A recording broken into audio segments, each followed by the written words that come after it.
Bueno, hecho el recordatorio de todo lo que vimos la clase pasada, continuamos. Habíamos hecho el recordatorio del cálculo de el límite de esta función cuando x tiende a -2, que lo íbamos a hacer a partir del límite de esta expresión que surgió de haber factorizado tanto el polinomio numerador como el polinomio denominador, porque veíamos que cuando x tendía a -2, tanto el polinomio numerador como el polinomio denominador tomaban el valor numérico 0. Eso hacía que el -2 fuese una raíz compartida de los dos polinomios y en su factorización tenían un factor común. ¿Qué pasa acá? La función en cuestión, esta, ya no es una función racional. Insisto, uno habla de una función racional cuando tiene división de polinomios y el numerador no se corresponde con un polinomio. Y digo, bueno, no importa, yo voy a querer hacer igual la aplicación de la regla de que el límite de una división es la división de los límites. Pero ¿qué pasa acá? ¿Qué pasa si yo quisiera hacer eso? Límite de una división, la división de los límites. ¿Qué pasa con el denominador cuando x tiende a 0? Da cero. Da 0, ¿no? Este denominador tiende a 0. Eso habitualmente lo podemos escribir así desde la práctica. Arriba no tengo un polinomio, pero vimos la clase pasada que para poder calcular el límite de expresiones como estas, sí puedo pensar en que arriba tengo una resta. Entonces, límite de una resta, la resta de los límites. Acá adentro tengo una raíz cuadrada de, entonces el límite se puede pasar adentro de la raíz cuadrada y calcular el límite de la expresión que tengo acá, x² más 100. Entonces, en definitiva, es como hacer un reemplazo directo en este numerador. Cuando x tiende a 0, que sería reemplazar la x por 0, ¿a qué tiende este numerador? Cero. Así es. Vuelvo a tener, como en el caso anterior, un problema en el que numerador y denominador tienden a 0 los dos. Eso en nuestro mundo es una indeterminación. Yo no puedo determinar qué es lo que va a suceder con el límite de la función completa en esa situación. Entonces, como es indeterminado, uno ¿qué es lo que hace? Trata de buscarle la vuelta, de ver si no encuentra una forma alternativa a la ley de la función en la que pueda hacer el límite por reemplazo directo porque no hay problema de hacer ese reemplazo. Como pasó en el ejemplo anterior. En el ejemplo anterior, y vuelvo un cachito a ese ejemplo anterior, en el ejemplo anterior yo tenía esta situación. Numerador tendía a 0, denominador tendía a 0, tenía esa indeterminación y ¿qué hicimos? Utilizamos la estrategia de factorizar a los dos polinomios, simplificar el factor que tenían en común, llegar a esta expresión que es totalmente equivalente a la anterior en el dominio restrictivo. Y esta expresión no tiene ningún problema de ser evaluada en -2. Y así se resolvió el límite. Bueno, algo así es lo que yo quiero hacer ahora en este ejemplo que nos toca desarrollar. Ver si yo puedo a esta función escribirla de una manera diferente para poder calcular el límite de esa expresión equivalente. Ahora, ¿qué pasa? Arriba en el numerador no tengo un polinomio. Entonces no me sirve la estrategia del factorizar que me sirvió en el ejemplo anterior. Evidentemente tengo que aprender otra estrategia, otro camino para poder solucionar el problema. De todas maneras, uno puede decir, bueno, a ver, está bien, no puedo hacer lo que hice antes, pero a pesar de que no sea un buen camino, ¿por qué no pensar en investigar un poco a partir de una tabla? Es investigar. No estoy diciendo que voy a hacer algo concreto, específico de una conclusión. Digo, investigo. Y digo, yo me voy a acercar al 0, ¿no? Bueno, entonces, como esta función, en realidad como función, el dominio de esta función es el conjunto de los números reales menos el 0, yo lo que puedo hacer es ir viendo cuáles son las imágenes de la función con valores de x que están cada vez más cerca del 0. Entonces esa tabla lo que intenta es justamente mostrarme esas imágenes. Entonces dice, bueno, primero evalúo la función en 1 y en -1. Lo evalúo así porque como la función tiene expresiones que son cuadráticas, evaluarla en un número o en su opuesto, el resultado va a ser el mismo. La función que va a ser par. Entonces, si la evalúo en 1 o en -1, el resultado que obtengo es este. Me acerco un poco más al 0. Ahora la evalúo en 0,5 y en -0,5. Acá tengo este valor. Ahora me acerco más al 0. Entonces evalúo la función en más o menos 0,1. ¿Qué pasa si me acerco aún más al 0? En 0,01. Da la sensación, por lo que veo en esta primera conclusión de tabla, ahí, que las imágenes tenderían a 0,05. Y digo, no, me parece que yo no estoy tan cerca del 0. Voy a aumentar la cantidad de elementos que forman a mi tabla, entonces como que la tabla ahora queda dividida a la mitad, y empiezo a investigar qué pasa si evalúo la función en este numerito. Opa, tanto en un número como en su opuesto, un número muy, muy cerca al 0. Y acá tengo el número de la función, en esos puntos. Me acerco más al 0, estoy acá. Evalúo la función y yo agarro mi calculadora y la calculadora me dice 0. Me acerco más todavía al origen, al 0. Un 0 más todavía y después detrás de la coma. Y me acerco más al 0. Fíjense que la calculadora me estaría tirando como valor resultado 0. Entonces digo, no, no, chao. Esta parte de la tabla, que se corresponde con números que son recontra cercanos al 0, las imágenes tienden a 0. Y bueno, y la pregunta es esa. ¿A qué parte de la tabla le tengo que dar entidad? ¿A qué parte de la tabla le tengo que dar bolilla? ¿A esta, que me dice que los valores de las imágenes se acercan a 0,05? ¿O a esta, que dice que las imágenes se acercan a 0? Si yo miro eso nada más, ¿qué les parece que tendría que decir en cuanto a la tendencia de esta función cuando x tiende a 0? Si me baso en eso, en lo que veo ahí,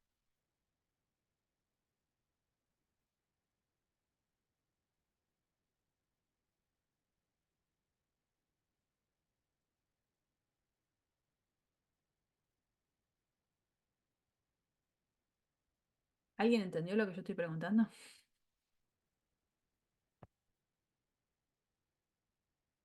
No me dejen sola, les pido, por favor. No, le voy a ser honesto. No, no entendí. ¿Estabas escuchándome? Séme honesto. Sí, pero me dio vuelta la cabeza y al final me perdí. Voy a hacer un resumen para no dar más vuelta en la cabeza. En esta tabla estoy tomando valores de x que están cada vez más cerca del 0. Y acá en la segunda parte de la tabla estoy dando la imagen que esta función me brinda en esos valores de x. En esta primera parte de la tabla que está en negrita, los valores de x son cercanos al 0. ¿No? Estoy acá, estoy acá. Entonces primero lo evalúo en 1 y en -1. La función en esos puntos da esto. Después en 0,5 y en -0,5. Me estoy acercando. Evalúo la función y me da esto. Después en 0,1 y en -0,1. Se dan cuenta que yo me estoy acercando desde la izquierda cada vez más al 0 y desde la derecha me estoy acercando cada vez más al 0. El 0 lo tengo acá. Este es el 0. Bueno, si miro la tabla, la función evaluada en todos estos puntitos pareciera ser que va tendiendo las imágenes al 0,05. Pero alguien puede venir y decirme, me parece que te estás manejando con números que si bien están cerca del cero, no son tan cercanos al cero. Entonces viene alguien y me dice, no, no, no, no, no. Voy a evaluar la función en estos numeritos, que están acá, recontra pegado al cero. Y cada vez más pegados. Y la función en esos valores, cada vez más pegados al cero, me están dando numeritos que parece ser que se acercan cada vez más en realidad al número final cero. Entonces, si yo hago la cuenta, voy a mi calculadora y hago esta expresión de función cuando x es 0,00001, hago la cuenta con la calculadora y la calculadora me va a decir 0. Entonces, la idea es, ¿a qué parte de la tabla le creo? ¿Que las imágenes tienden a 0,5? ¿A 0,05? ¿O que las imágenes tienden a 0? Entonces mi pregunta fue, si yo tengo solamente esta información brindada por estas dos partes de tabla, les pregunto a ustedes, ¿acá qué pondrían? Que este límite cuando x tiende a 0 de esta función es ¿cuánto? Si le creo a la tabla. 0. Gracias, Lucy. Pareciera que le voy a dar credibilidad a esta parte de la tabla porque estoy evaluando la función en números que comparado con la otra parte es números que son más cercanos al cero. Ahora, ¿qué pasa? El límite de esta expresión no es 0. Entonces, este ejercicio está básicamente dado en este enfoque para que de nuevo no creamos ciegamente lo que parece que es recontra certero como información de una tabla de valores. Una tabla me puede dar una idea, pero a veces me puede dar una idea equivocada. Hay que tener cuidado. ¿Y saben cuál es el problema? Resulta que para todos estos numeritos que tienen un montón de ceros detrás de la coma, en la calculadora ya este numerador es muy parecido a 0. Entonces dice 0 dividido algo que 0 no es, dice, bueno, 0. Ahí hay una cuestión de aproximación que hace la propia calculadora. Ese es el problema. Entonces, bueno, con esto lo que quiero marcar es que no me tengo que fiar 100% de lo que parece ser certera la información de una tabla. ¿Qué tengo que hacer? Ir por otro camino. Un camino en el que busque alguna expresión alternativa de la ley de esta función. Bueno, ¿qué pasa? Ninguno de los dos es polinomio, o sea, el numerador no es un polinomio, no es que puedo usar el recurso de una factorización, pero fíjense cuál va a ser el recurso que vamos a utilizar. Pareciera ser que me pongo en un problema y sin embargo termina siendo la solución. Esta es mi función. Esta, ¿no? Acá está. ¿Qué vamos a plantear? Vamos a plantear a ella multiplicarla y dividirla por la misma expresión para que la expresión original no cambie, solo que la expresión que voy a utilizar sería la expresión conjugada de este numerador. Ojo, Abril, que tenés el micrófono. El conjugado de esta expresión. Es decir, si acá aparece la raíz de x cuadrado más 100, afuera, menos 10, el conjugado va a ser la raíz de x cuadrado más 100, afuera, más 10. Digo, uno parece que se mete en un problema porque digo, la expresión compacta de la función ahora la está como, wow, Profe, perdón, multiplicando. ¿podrías recordar qué es el conjugado? A ver, nosotros eh, cuando trabajamos, no es nuestro caso, ¿ustedes trabajaron con números complejos en Sí, el pero no colegio? me acuerdo. Bueno, cuando uno habla de un número complejo, de la forma binómica a más bi, el conjugado de él, que lo notamos con esta rayita arriba, es a menos bi. La Ah, es verdad, tenés Bueno, razón, perdón. entonces, pero estuvo bien tu pregunta igual. Cuando hablamos de una expresión en donde aparece un a más b, el conjugado, perdón, una expresión a más b, el conjugado queremos decir que es a menos b. Pero más que nada, ¿para qué? Para plantear en el producto del número y su conjugado una diferencia de cuadrado. Porque si yo hago a más b por a menos b, ¿eso qué me da? Ya, independientemente de números, es complejo, olvídense, fue un momento que los A nombré. cuadrado menos b cuadrado. Claro, a cuadrado menos b cuadrado. Entonces, eso es lo que quiero originar. Para eso, si aparece la expresión a más b, quien la tiene que estar acompañando es a menos b. Bueno, acá la expresión es raíz de x cuadrado más 100 sería lo que yo llamaría a en esta expresión, y acá sería menos lo que acá se llamaría el b. Entonces, ¿qué hago? Multiplico y divido por lo mismo para que la expresión original no cambie, pero ¿qué uso? Acá es mi a más lo que yo llamaría mi b. ¿Está bien, Lucio? Sí, perfecto. Muchas Gracias. gracias. Buenísimo. Voy a borrar un poco para que no quede tan feo. Entonces, acá arriba, esta expresión multiplicada por lo que sería su conjugado, pero si yo lo hago aparecer a esta expresión que nada tenía que ver en mi expresión original, también la hago aparecer en el denominador para que en todo caso, si yo simplifico, vuelvo a la versión original. Pero bueno, ¿qué se logró? Porque ¿para qué me metí en este problemón? Porque no es un problema, justamente. El producto de estas dos expresiones, donde una es la conjugada de la otra, genera una diferencia de cuadrado. Entonces, si hago el producto de este término por este otro, lo que obtengo es la raíz de x cuadrado más 100 al cuadrado menos 10 al cuadrado. Y si tengo miedo de meter la pata porque no me acuerdo diferencia de cuadrado, para resolver el producto de estos dos términos, ¿qué hago? Distributiva, todo con todo.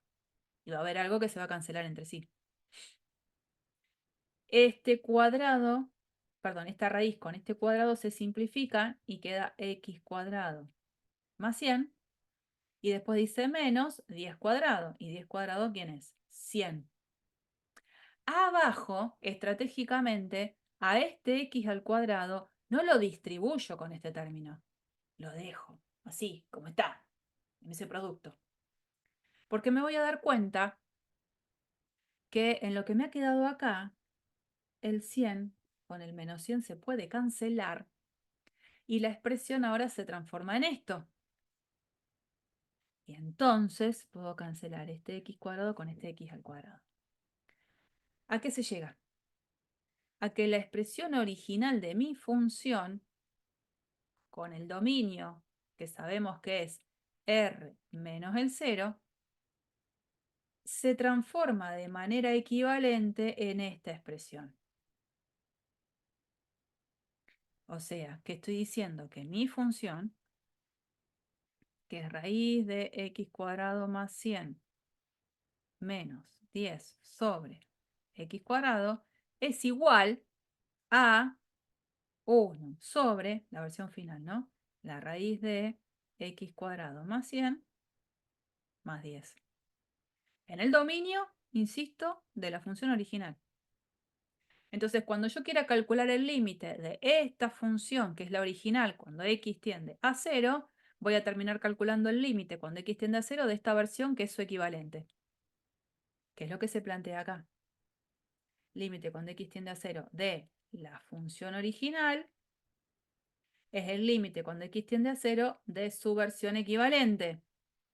Y esta versión equivalente resulta que no tiene ningún problema de ser evaluada en la tendencia de la variable, que es a 0.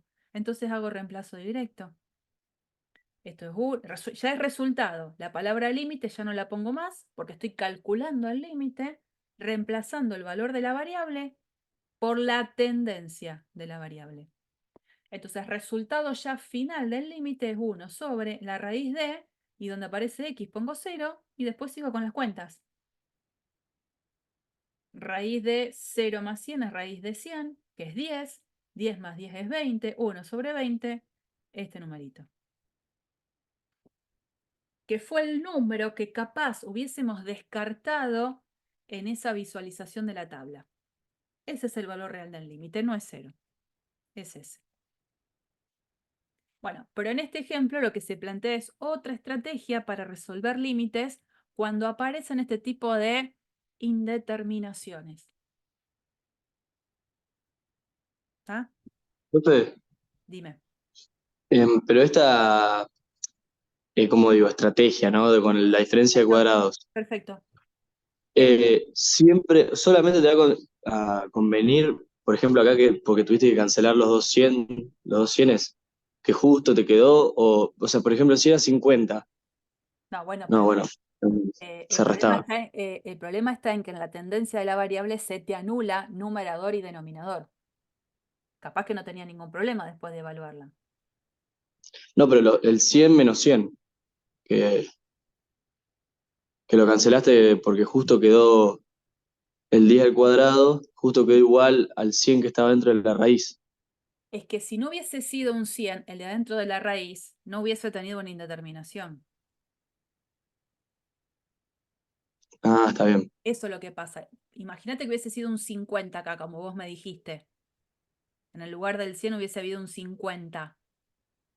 sí. Lo X tiende a 0. El numerador, ¿a qué hubiese tendido? Uy, debe Pará, ser pará. la... No.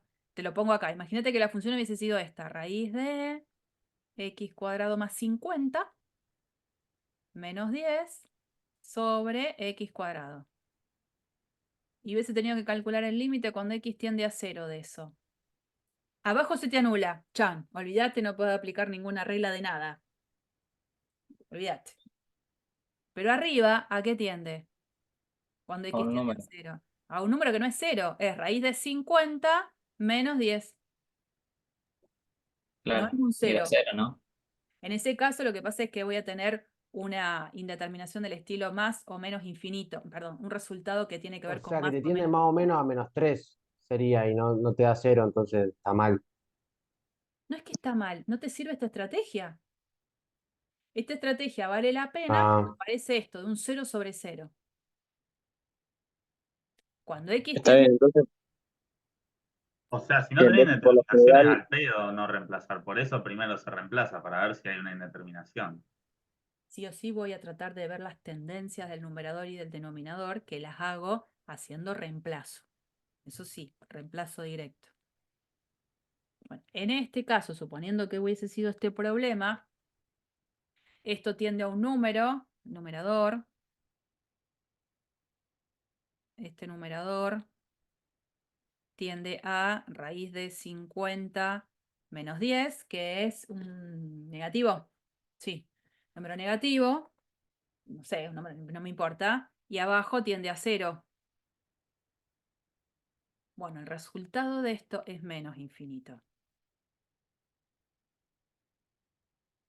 Pero todavía no sé si hemos trabajado con estos ejercicios porque estamos como recién comenzando con límite y no quiero marear demasiado. Pero bueno, la pregunta ante uno de los compañeros decía que hubiese pasado si hubiese habido un 50, no hubiese sido esta la estrategia. El ejercicio se terminaba antes, mucho más rápido. Siempre que tenga en una división, arriba, una tendencia hacia un número que no es 0. Y abajo, una tendencia a 0. Es posible que el resultado de esto sea o más infinito o menos infinito, dependiendo de esta tendencia a 0 si lo hace con valores positivos o valores negativos. Hoy no me voy a meter demasiado con eso, pero sí esta es la idea. Arriba tiende a un número que no es 0 y abajo sí a 0, tengo que investigar si el límite es más infinito o menos infinito. Ya lo vamos a ver con ejercicios que van a venir un poquito más adelante. Pero el problema que se suscitó, digamos, en este ejemplo concreto, es que numerador y denominador, los dos tendían a 0. Y estamos presentando una manera o una estrategia que funciona bien en este tipo de problemas. ¿Estamos? Quédense en principio con lo que hicimos en el ejemplo. Se buscó una manera alternativa de escribir la función con esta estrategia que se las presento, que es nueva. Multiplicar y dividir por el conjugado de la expresión del numerador. Cuando antes la estrategia que nos había servido cuando en el numerador y en el denominador teníamos polinomios, la estrategia fue factorizar a los dos polinomios.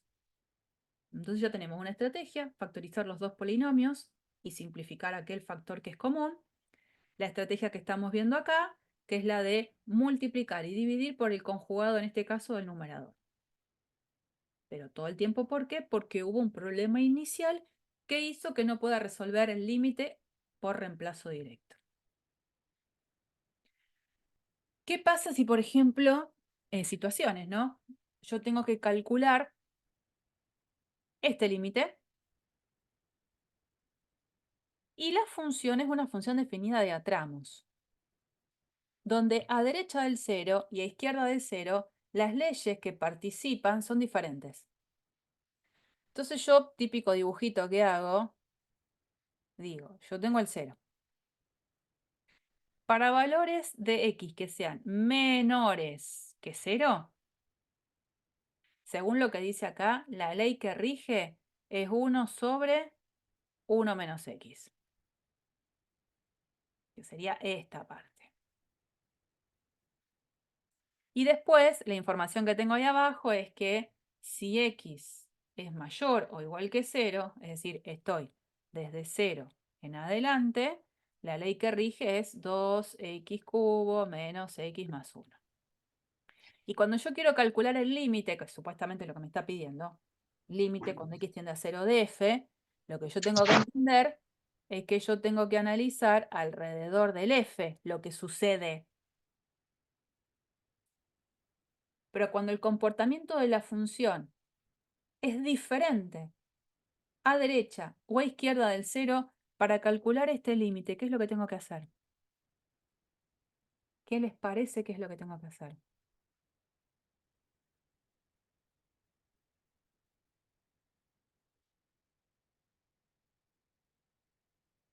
¿Qué pasa cuando quiero calcular este límite y alrededor del 0 la función no tiene la misma ley? Pregunto, ¿no hay que calcular primero los laterales? Sí, es solución.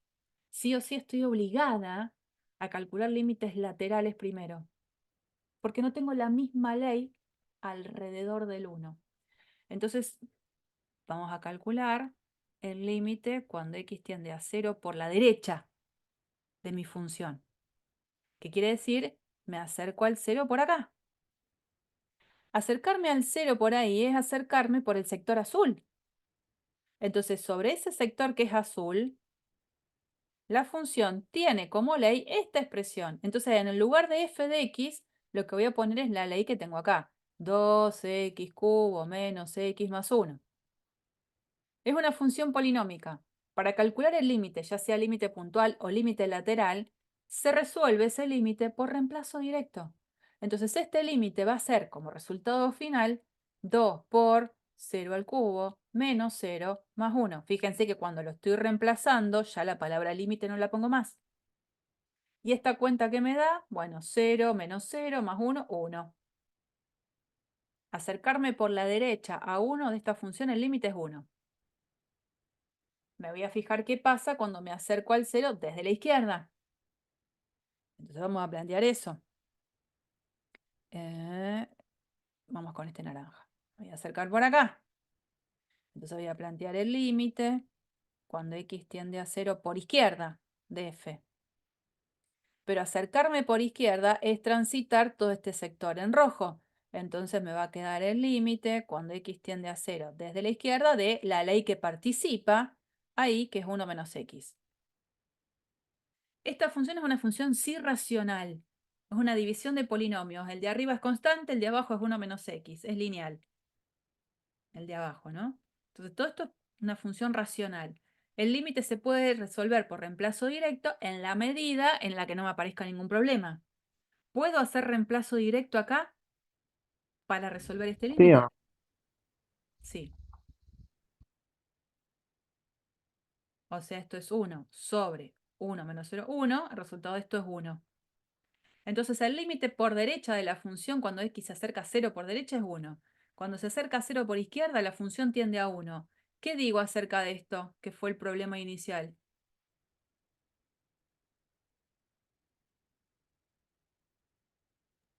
coincidir Que los el límites límite, laterales, el límite de x cuando tiende a 0 es 1. Exactamente, como los límites laterales, los dos, existen y coinciden, entonces este límite puntual también existe y vale lo mismo que cualquiera de estos dos límites laterales que son iguales entre sí. Entonces, por lo tanto, porque la idea es esta, ¿no? Estos son iguales, por lo tanto, el límite cuando x tiende a 0 de f es 1 y se terminó el ejercicio. Así es como se resuelve. Bueno, yo esto lo borro todo porque está todo acá. Esto lo hicimos juntos, pero todo eso que yo escribí está acá. ¿Mm? Bien. Vamos a presentar otra función, muy particular esta función. La función en el steward se llama función entero mayor. En otras bibliografías se la llama entero máximo. Pero bueno, vamos a seguir el nombre que le asigna el steward porque es como un poco nuestro libro, no sé si libro de cabecera, libro como base, libro base. La función entero mayor es una función que tiene una propia notación. La notación, así como la función coseno tiene como notación esto, cos, la función seno la nombramos o la escribimos en una versión compactada sen, la función logaritmo natural, ln, o sea, tienen sus propias formas de notación. La función entero mayor tiene esta notación. Es como un corchetito con dos linitas acá. ¿Dónde?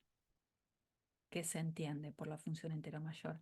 La función entero mayor evaluada en un x real cualquiera me va a dar como imagen el mayor entero que es menor o igual a ese x que puse ahí.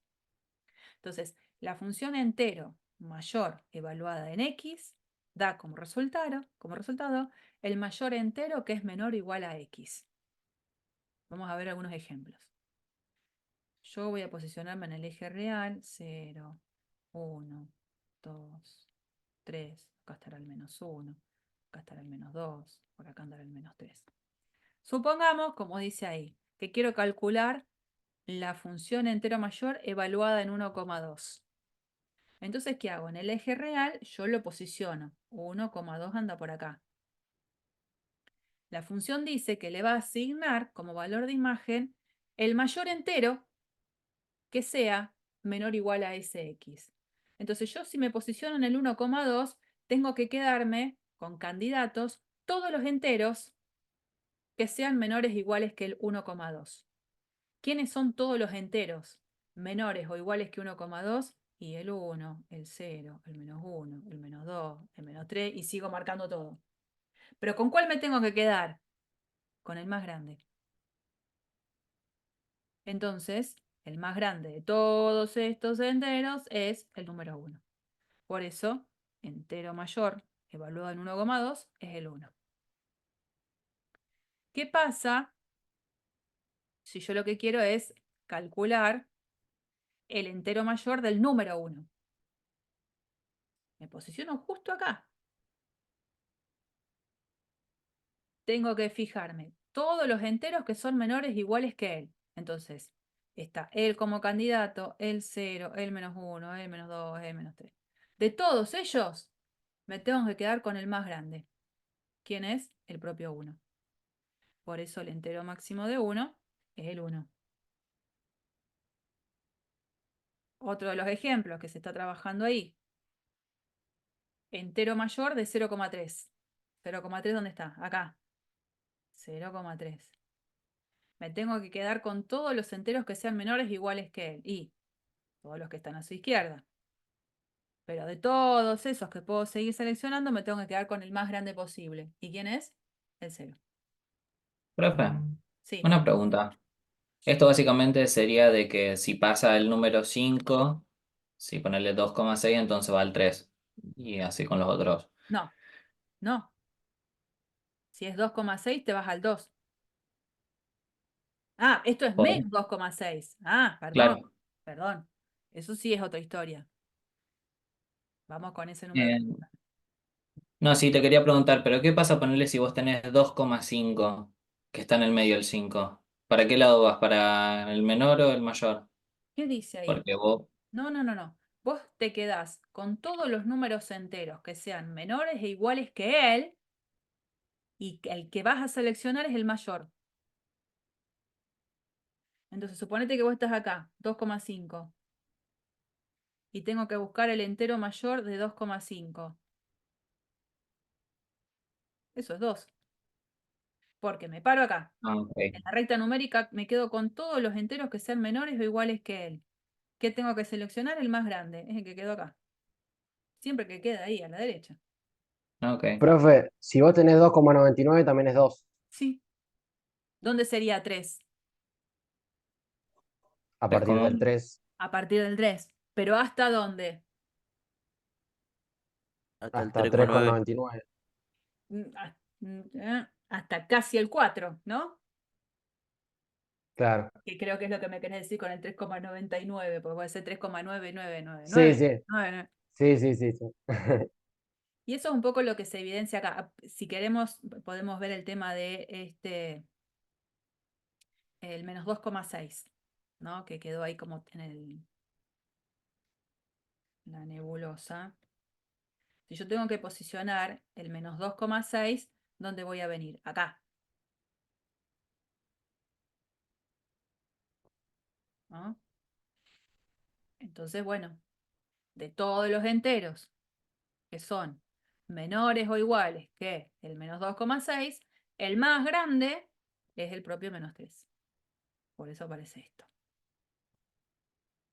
Una vez que uno más o menos entiende ahora cómo es la mecánica de la asignación de las imágenes, primero que se da cuenta, esta palabra es fundamental. Todas las imágenes son números enteros. Para esta función, ¿eh? Las imágenes son todos números enteros. O sea que el conjunto imagen de esta función es el conjunto de los números enteros. No voy a tener otro número que sea como valor de imagen para esta función.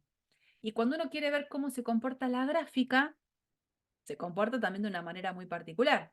Porque imagínense que yo tomo, por ejemplo acá, voy a hacer un zoom. Me parece que va a ser más fácil hacer eso que hacer un zoom.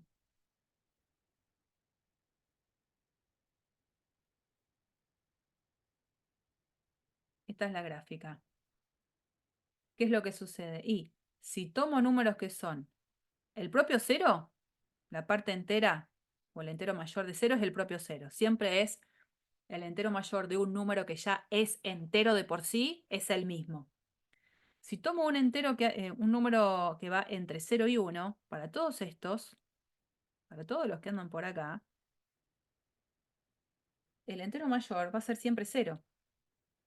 Entonces, por eso en la gráfica se va a originar este segmentito horizontal, hasta llegar al 1.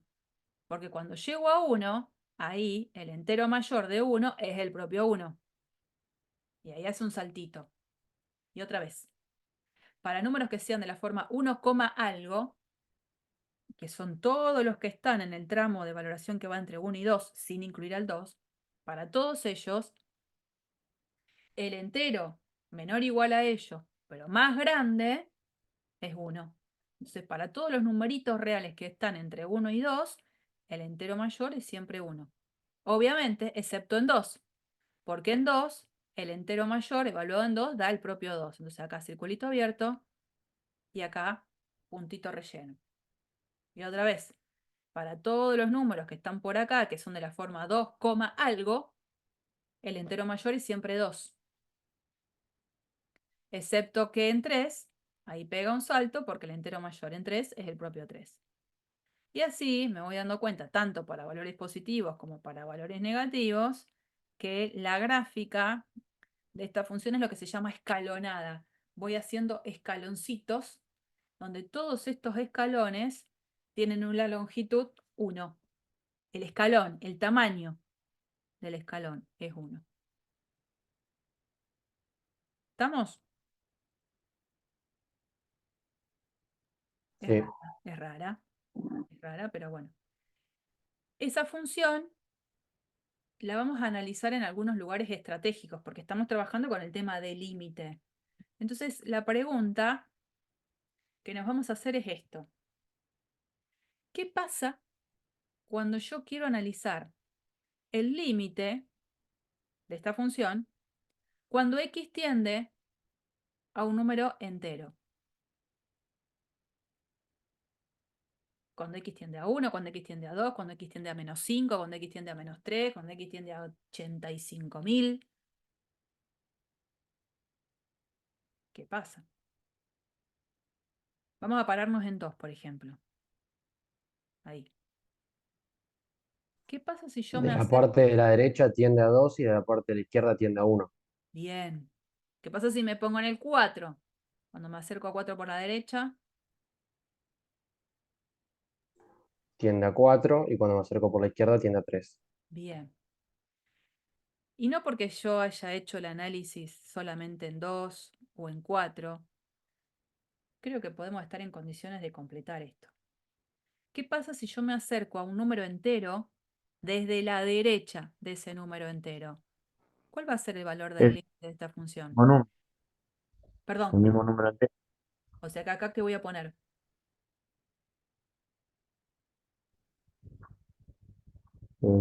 N, no, X. X, No, x es la variable N que... está abajo, Ahí está. ahí está. ¿Y qué pasa si me acerco al n, pero desde la izquierda? ¿Cuál sería mi resultado acá? N-1. Sí, señor, el anterior. Y entonces, ¿qué digo esto?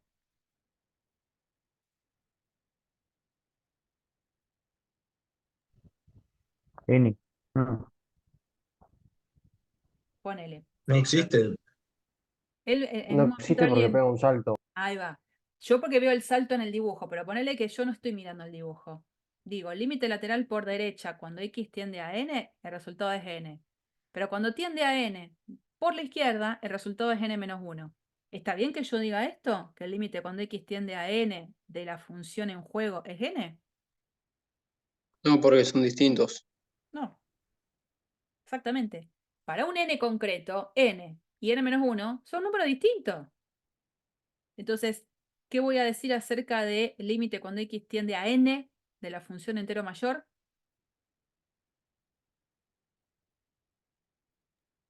Que no existe por distintos límites laterales. Exactamente, Ciro.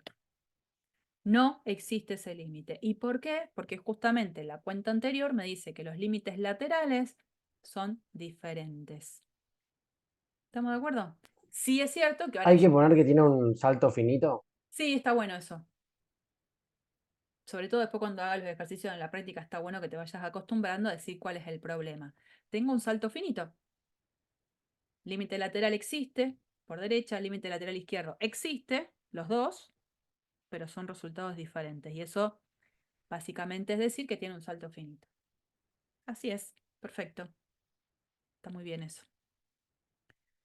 Bueno, Profe, diga, entonces en cada cuenta siempre tiene que figurar si n viene por la derecha o por la izquierda. ¿cómo, perdón? Ah, Sería, si a mí me piden tiene que trabajar con... figurar. Sí, Ah, en este caso es a propósito que figure por derecha y por izquierda porque justamente es donde va a haber un salto. Supongamos que yo cambio un poquito esto. A propósito voy a hacer lo siguiente. Pregunto, límite de esta función, ¿eh? De esta. Cuando x tiende a 2,5. Voy acá. ¿Qué digo con respecto a esto?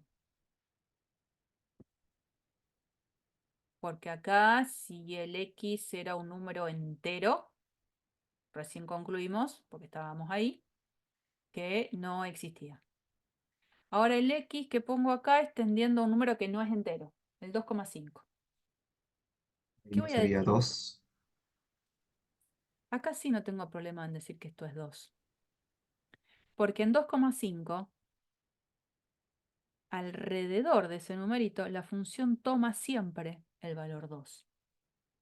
O sea que es una función bastante particular porque el límite de la función, cuando lo evalúe acercándome a un entero, ese límite no existe. Pero acercándome a cualquier otro número que no sea entero, el límite sí existe. Rara, pero bueno, es lo que sucede. Y vos dijiste, profe, que si por ejemplo en 2,5 te daba 4, no pasaba nada porque no se mira en ese número cuánto te da. Claro. Suponete que no sería el caso de esta gráfica, pero suponete que la función No, no, obvio. haga esto y como decís vos, ahí la defina como 4. Bueno, no importa, lo que pasa en el punto no me interesa. Veo que alrededor del 2,5 las imágenes tienden al numerito 2, aunque lo que valga la función específicamente en el punto no sea el número 2. Sí. ¿Esto sabes de dónde es lo que estamos haciendo? No te olvides de la primera clase, cuando veíamos, ahí el cochito viene adelante, estos dibujitos. Ahora ya llegó. Este. En los tres, no te olvides, la conclusión era la misma y sin embargo en A la situación era diferente. Acá este puntito estaba relleno, el puntito que acá estaba relleno estaba por acá abajo y acá ni siquiera estaba relleno en ningún lado, era abierto. En cualquiera de los tres casos, el límite iba a ser L cuando X tendía a A. Claro. Nunca pierdas de vista esta situación. Buenísimo. Estábamos acá. Bien. Avanzo un poquito más y después hacemos el recreito de siempre. Les adelanto el teorema de la compresión. Después de nuestro recreito vamos a hacer un ejercicio concreto.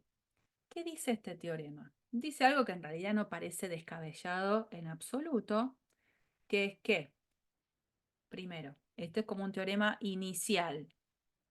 El contundente es el que viene después.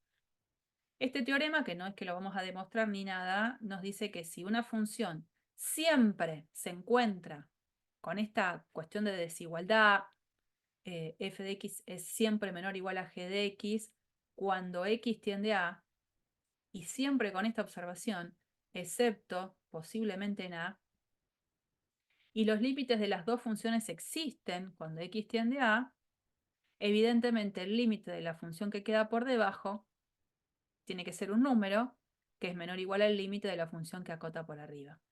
Me refiero a esta situación rara. Tengo a y tengo x, y resulta que hay una cierta f, ¿no por acá? Que siempre se mantiene por debajo de otra, que anda por acá. Capaz que después cambian los roles de quién queda por arriba y quién queda por debajo, pero en las cercanías de A, la azul, que sería la G, queda siempre por arriba de la roja, que es la F. Entonces, cuando yo calcule los límites, acá voy a tener, esto va a ser L, el límite de F de X, cuando X tiende a A, esto es L. Y después tengo, por acá, llamo M, tengo límite cuando X tiende a A de G, y eso es M. Si una se mantiene por debajo de la otra, el valor de los límites que existen van a tener que cumplir la misma desigualdad. L, como número, tiene que ser menor o igual que ese numerito M.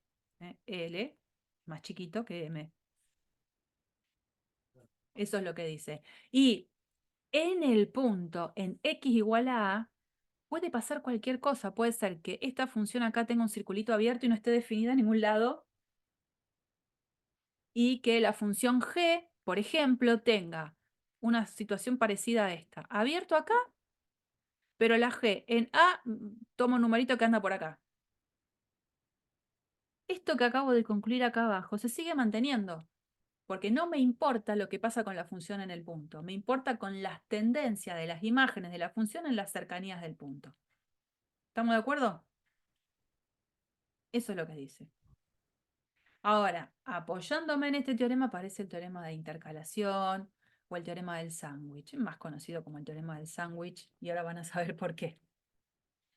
¿Qué es lo que dice el teorema de la compresión? Bueno, ahora usa tres funciones en juego, donde hay una función f que se mantiene por debajo de la función g y que se mantiene por debajo a la vez de la función h. Eso es, en las cercanías de A, por eso dice cuando x tiende a A, excepto posiblemente en el propio A. O sea que lo que pasa en A no me interesa. Yo sé que en las cercanías de A, esta función f es menor o igual a la función g y la función g a la vez es menor o igual a la función h. Fíjense acá, en las cercanías. La f, la azul, menor o igual que la g, que es la roja, y es menor o igual a h, que es la verde. En A podría pasar un poco como esto, no me importa. Y es más, por fuera de las cercanías de A, la roja, fíjense que acá pasa a estar por arriba de la verde, pero no me interesa. En este alrededor, acá, pasa lo que necesito. Azul, menor o igual que rojo, menor o igual que verde.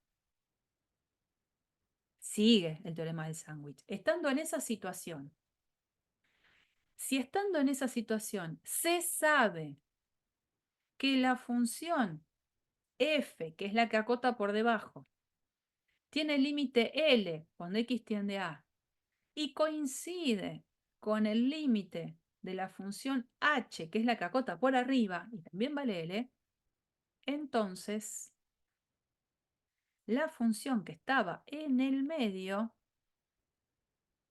tiene que tener límite L cuando x tiende a.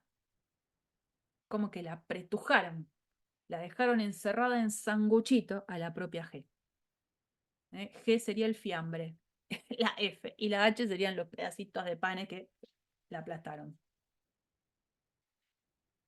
Este teorema tiene una aplicación concreta, no lo vamos a demostrar, este es sin demostración, no la van a encontrar tampoco en el libro y nadie se las va, no la van a encontrar ahora en el libro y no se las va a pedir nadie. Este teorema lo vamos a usar en los ejercicios, bastante. Y ahora después vamos a ver de qué manera, ¿no? Este límite o este teorema se utiliza cuando me piden calcular el límite cuando x tiende a de una función g y no tengo idea qué hacer. Y resulta que salen a mi rescate, para calcular el límite de g cuando x tiende a, estas dos funciones que acotan a la función, una por arriba, otra por debajo, en las cercanías de x igual a a. Bueno, ya lo vamos a ver en breve. Vamos a trabajar con este ejemplo, que es el que había quedado, para justamente ver la aplicación del teorema del sándwich. Y bueno, recordando el teorema del sándwich, acuérdense, hay tres funciones dando vueltas, donde hay una doble desigualdad involucrada, f de x menor o igual a g de x menor o igual a h de x, en las cercanías de x igual a a, es decir, en un intervalo alrededor de a, excepto posiblemente en a. En A, la historia puede no ser esta, puede A ni siquiera estar en el dominio de alguna de las funciones, pero que si el límite de la función que acota por debajo cuando x tiende a y el límite de la función que acota por arriba cuando x tiende a dan el mismo valor, entonces la función que está en el medio tiene el mismo límite L cuando x tiende a. Eso es lo que dice el teorema de la compresión o el teorema de sándwich, que se utiliza justamente cuando aparecen este tipo de situaciones. Acá ni siquiera es que el ejercicio me está diciendo calcule el límite, me dice concretamente que demuestre que el límite cuando x tiende a 0 de x a la cuarta por el coseno de 2 sobre x es igual a 0. Cuando uno quiere calcular un límite, habitualmente lo que hace es ver si puedo hacer reemplazo directo. Pero uno puede hacer reemplazo directo en la medida en que obviamente las cuentas que están involucradas las pueda llegar a hacer y en la medida en que los límites existan, ¿no? Una de las cosas con las que empezamos en este archivo fue justamente con las leyes de los límites, en las que decíamos el límite de una división es la división de los límites en la medida en que estos dos límites existan. El límite de un producto es el producto de los límites en la medida en la que los límites de las dos funciones existan. Después, algunos límites los puedo encima terminar de resolver a partir de un reemplazo directo. Bueno, resulta que en este ejercicio que nosotros tenemos acá, no podría estar aplicando ninguna de esas reglas porque yo a esta función la puedo estar dividiendo en producto de dos. Una es la función x a la cuarta y la otra es coseno de 2 sobre x. Cuando x tiende a 0, coseno a la cuarta es un límite que puedo calcular porque es el límite de una expresión polinómica y se reemplazaría directo. Ahora, ¿qué pasa con esta función? Esta función es del estilo de la función que trabajábamos en el primer archivo de límite. Es una función que cuando x tiende a 0, obviamente no puedo hacer reemplazo directo, pero la expresión coseno oscila demasiado entre -1 y 1. Cuanto más cerca del 0 yo me encuentro, la función coseno de 2 sobre x más rápidamente sube y baja entre -1 y 1. Entonces, tengo el producto de dos funciones donde cuando x tiende a 0, una de ellas sí tiene límite cuando x tiende a 0 y la otra no. Entonces no puedo pensar en que en el límite del producto es el producto de los límites, porque hay una función que no tiene límite cuando x tiende a 0. Hay un micrófono abierto, Axel. Ahora, ¿cómo se resuelve esto? Bueno, yo con esta función no sabría qué hacer. La verdad, no tengo idea. Entonces, esta función, esta, va a ser candidata a ser vista, como en el teorema de sándwich, la función g, que es la función a la cual la voy a tener que trabajar en cuanto a que demostrar, en este caso, que el límite existe, pero con ella no me voy a meter nunca. Me voy a meter con otras dos que van a venir a mi auxilio de manera favorable para mí. ¿Y eso cómo se hace en este caso? Bueno, en este caso, en algún lugar tiene que estar apareciendo una doble desigualdad. Y cuando aparecen funciones trigonométricas como seno y coseno, nosotros sabemos muy bien que el coseno de un ángulo siempre se encuentra entre -1 y 1, para todo alfa. Particularmente si la expresión con la que trabajo es esta, es el coseno de algo. Entonces lo que voy a poder decir es que el coseno de 2 sobre x, por ser el coseno de algo, siempre va a estar entre -1 y 1. A diferencia del caso anterior, que acá lo que tengo que decir es que es esto válido para todo x distinto de 0. Acá el alfa puede ser cualquier número real, acá el x no puede ser cualquier número real. X no puede ser 0 porque no puedo hacer entonces 2 sobre x, en el caso de que x valga 0. Ahí me falta el -1.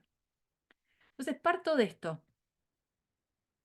Parto de acá. Y sin querer, sin pensar demasiado, apareció una doble desigualdad.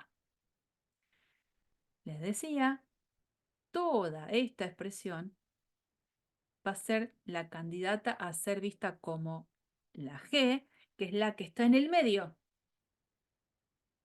Si yo quiero que acá en el medio aparezca x a la cuarta por coseno de 2 sobre x, ¿qué paso algebraico puedo hacer totalmente lícito para que aparezca este x a la cuarta?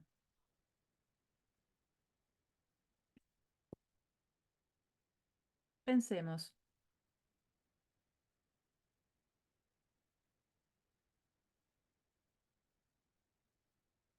Pensemos. Ok, pero primero tienes que desbloquear el dispositivo. Este teléfono me escucha. Bueno.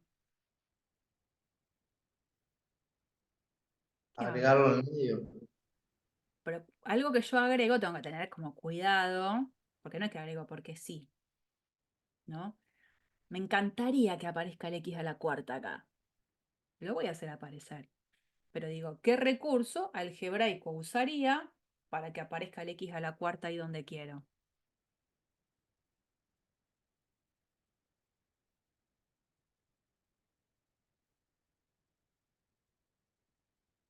Chan.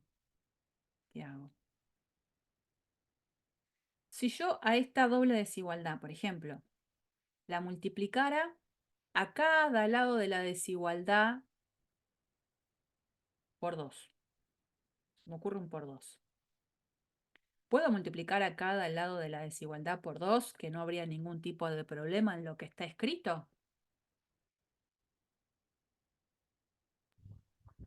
Estaría diciendo algo correcto, quiero decir. Sí. Sí.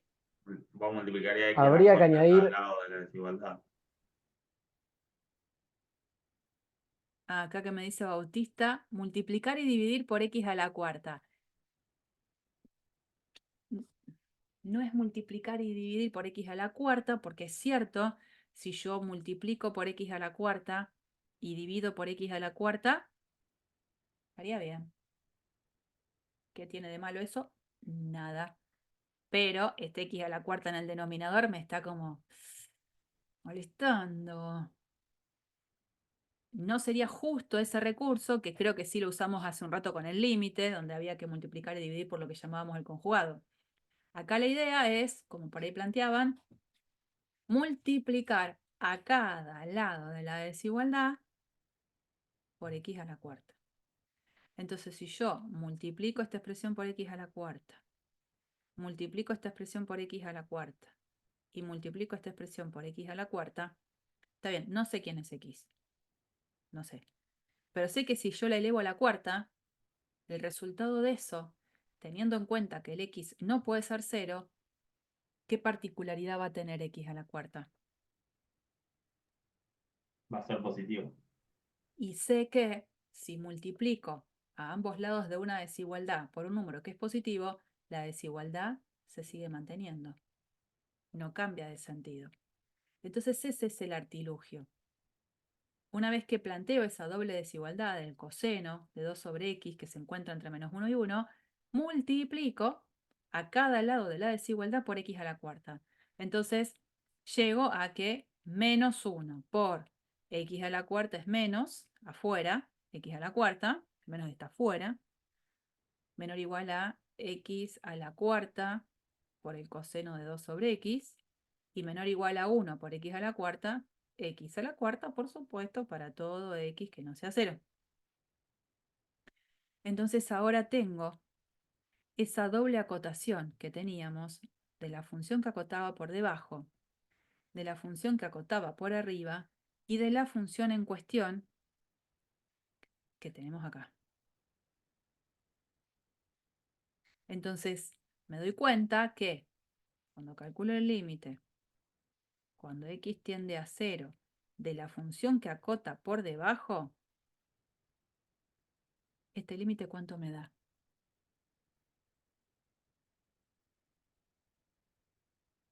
¿Cuánto me da ese límite?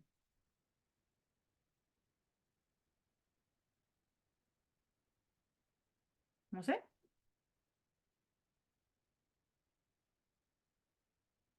¿Qué tipo de función es menos x a la cuarta?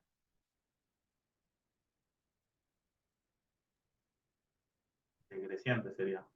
No. ¿Qué estilo de función? De las que estuvimos viendo cuando presentamos las funciones en la primera clase. ¿Cómo se llama esta función? Polinómica. Y cuando x tiende a 0, ¿cómo se resuelve el límite de una función que es polinómica?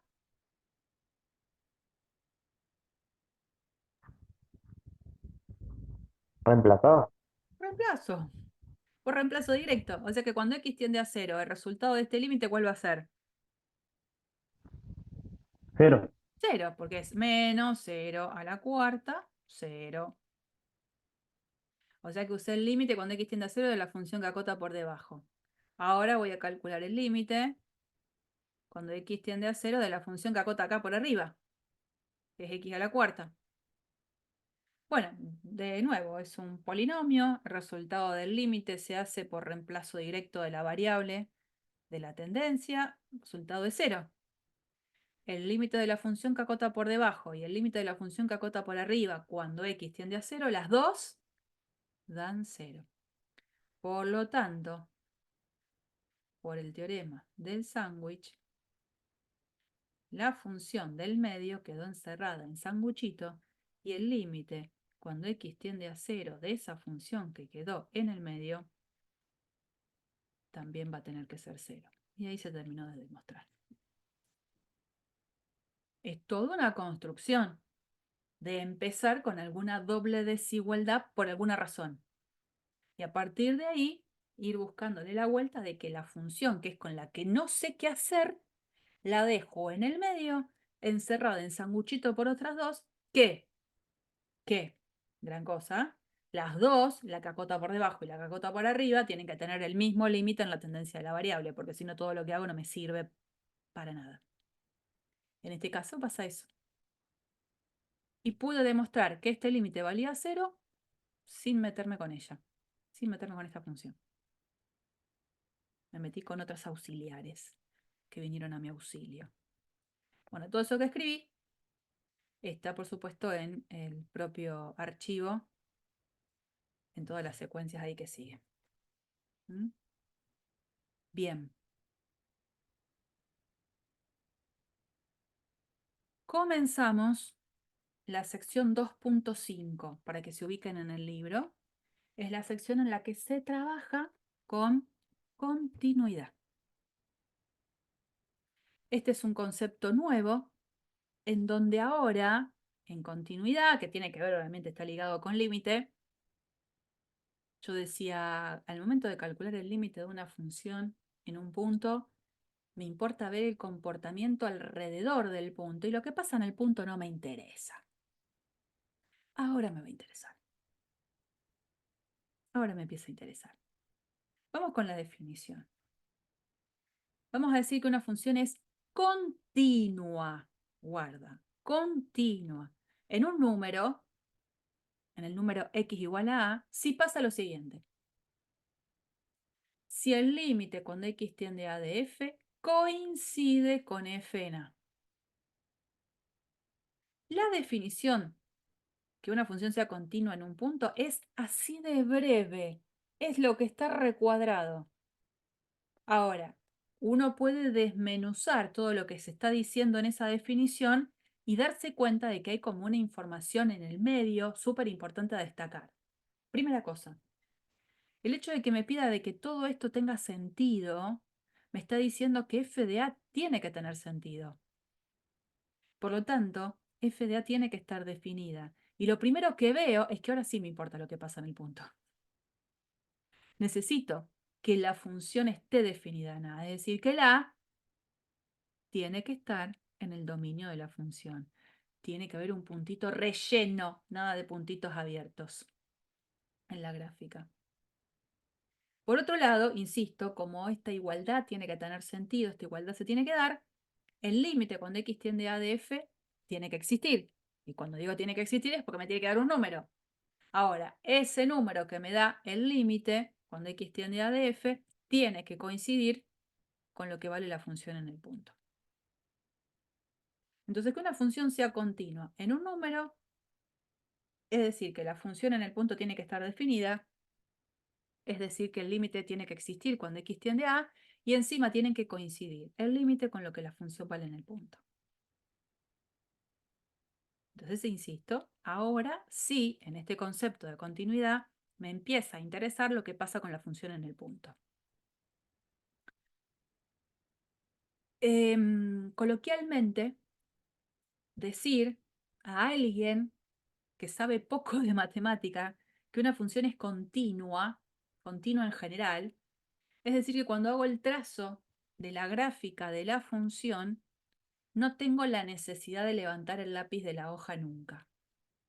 Es alguna definición común, poco matemática, pero que creo que cualquiera puede llegar a entender, ¿no?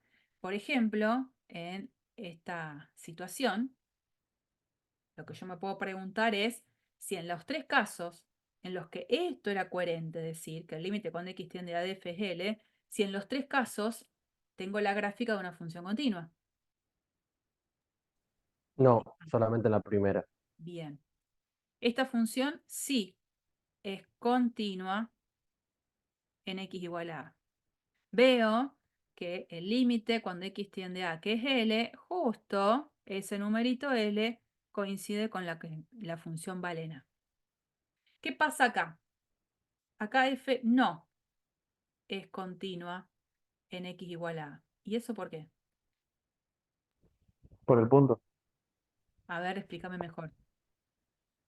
que tiene un punto abierto y el punto cerrado ahí no da el.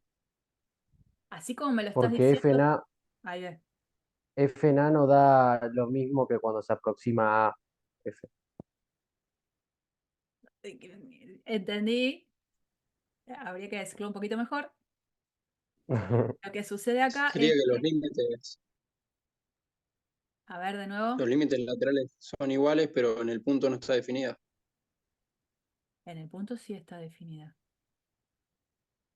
La función en A está definida. Tiene el puntito acá. Que no está definido sería en el último. Claro, en el de arriba. Estamos acá. Esta función no es continua en x igual a A. Y yo tengo que decir por qué no es continua. Ah, porque no es Puede igual al ser límite, porque, no porque está definida. Por ahí Ciro va queriendo, ¿no? puede ser porque el límite de f de x no es igual a f de a. Eso, ahí vamos.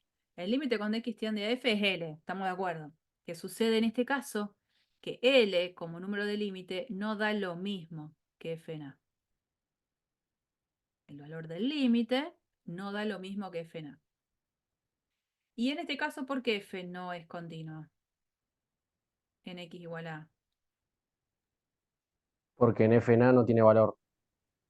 Bueno, entonces eso como se dice, no existe f en A, o se puede decir A no pertenece al dominio de la función. No que f no tiene valor, da raro eso, pero opciones para Claro. escribirlo, f no es continua en A porque o digo no existe f en A, o digo A no pertenece al dominio de la función. Bien. Y bueno, con esto de la cuestión coloquial de decir que la función es continua, si cuando hago la gráfica de la curva no tengo que levantar el lápiz de la hoja, bueno, es realmente así. Si yo quiero hacer la gráfica de la primera función, yo vengo con todo el trazo acá, no saco nunca el lápiz de la hoja y hago el gráfico de la función completa. En este, ¿yo qué tengo que hacer? Vengo tranquila, vengo tranquila, vengo tranquila, vengo tranquila. Pero acá, circulito abierto, salto a pintar este y vuelvo a saltar para venir acá. No hice la gráfica de la función en un solo trazo. Y acá, ¿qué pasa? Vengo, tranquila, tranquila, tranquila, tranquila, tranquila. Y hoy, circulito, tengo que saltar para continuar. ¿Mm? Eso es lo que sucede en esa cuestión ahí como de observación particular que se hablaba recién. Bueno, ahí tenemos entonces la definición de función continua, en un punto, ¿no? Bueno, acá es justo el dibujito que estábamos viendo desde el otro archivo. Y ya contestamos esta pregunta que pasaba si la función era continua en A en los tres casos. Bueno, vamos a ver, como siempre, algunos ejemplos en donde con los ejemplos van a saltar algunas cosas. Así como cuando vimos ejemplos de no existencia de límite, apareció esta cuestión de salto finito, de salto infinito y esa expresión que decía oscila demasiado. Y salieron básicamente de estar viendo algunos ejemplos. Bueno, ahora vamos a ver algunos ejemplos y vamos a definir algo que va a saltar después. Vamos con esta función. La función tiene como ley x cuadrado menos x menos 2 sobre x menos 2. Donde vamos a estar mirando a esta función en particular es en x igual a 2. Esa función, ¿por qué no va a ser continua en x igual a 2? Porque 2 no pertenece al dominio de f. Espectacular. Por eso, ¿no? Entonces eso es lo que vamos a justamente decir. Esta función en x igual a 2 no es continua, dado que el 2 no pertenece al dominio de la función. Me estoy centrando en aquellos numeritos en los cuales no se va a dar la continuidad. En el resto de los elementos del dominio sí va a ser continua la función. No va a haber ningún problema. Yo ahora me estoy centrando justo en los lugares problemáticos. En este caso fue el 2. Sigo un poquito. Profe, disculpa, pero no, Dime. el 2 no iba porque daba 0, sino Claro, no el estaba en el denominador. dominio. Exacto. Claro, Sí, sí, porque si yo te hubiese pedido vos que me digas, bueno, ¿cuál es el dominio de esta función? Y vos ibas a decir, ah, el dominio es el conjunto de los números reales excepto el número 2, porque el 2 anularía el denominador. claro. Exactamente. Bueno, vamos con este. ¿Dónde les parece que vamos a decir que la función no es continua?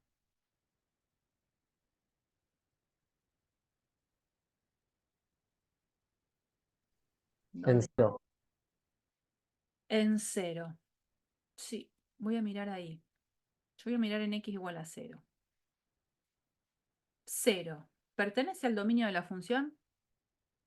Sí. Sí. Es como que pasó la primera barrera. El 0 pertenece al dominio de la función. Bueno, en el caso anterior ya el elemento ni siquiera estaba en el dominio y ya, chau. Segunda cosa que tengo que ver es el Los límite. límites laterales. Bueno, el límite, ¿cómo no? Límite cuando x tiende a 0 de f. ¿Qué pasa con esto? ¿Qué diría? Que si vos lo haces en la función propiamente dicha te va a dar 1, pero si lo evalúas por izquierda y por derecha te va a dar distinto. No. Entonces no existiría una continuidad. Viste que vos me dijiste que por derecha y por izquierda te va a dar distinto, dijiste. Claro, te va a dar distinto al límite. No me cierra. En las dos el límite es más infinito, pero no es un número, es un comportamiento. Eso ya es otra cosa, ¿no? Cuando yo quiero ver qué pasa con este límite, resulta que este límite, cuando x tiende a 0 de f, ese límite no existe. Sí, lo que puedo decir es que por derecha y por izquierda, la función tiene el mismo comportamiento. Los valores de las imágenes son cada vez más grandes. Entonces yo puedo decir esto, como comportamiento. Ahora, ¿como límite existe? No. Entonces, una vez que se llega a esto, decimos como no existe el límite cuando x tiende a 0 de f de x, entonces f no es continua en x igual a 0. ¿Está bien, Joaquín? Perdón, profe, ¿qué? Que no te escuché al No, te final, se decía, cortó. porque vos me hablabas de los límites laterales que eran distintos. No, no, no.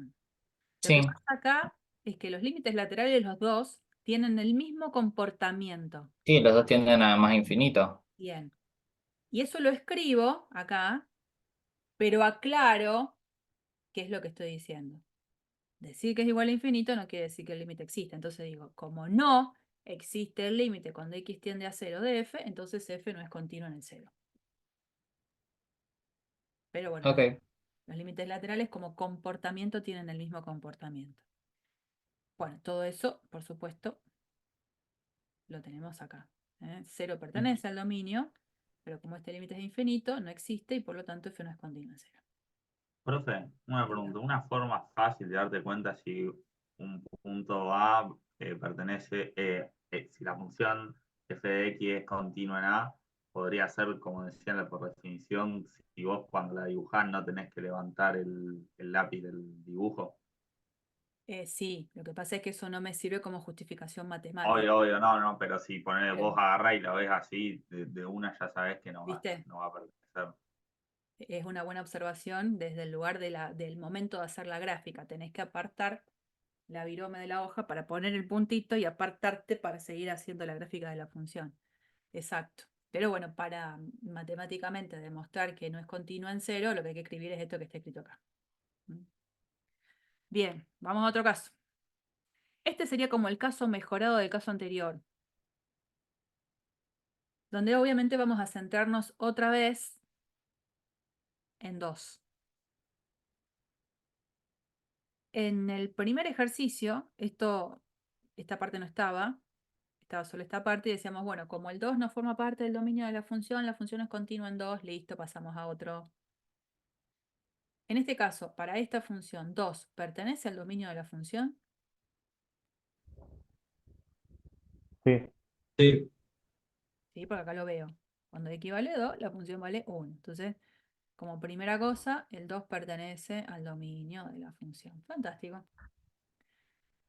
Segunda, tengo que calcular el límite cuando x tiende a 2 de la expresión que tengo acá. X cuadrado menos x menos 2 sobre x menos 2.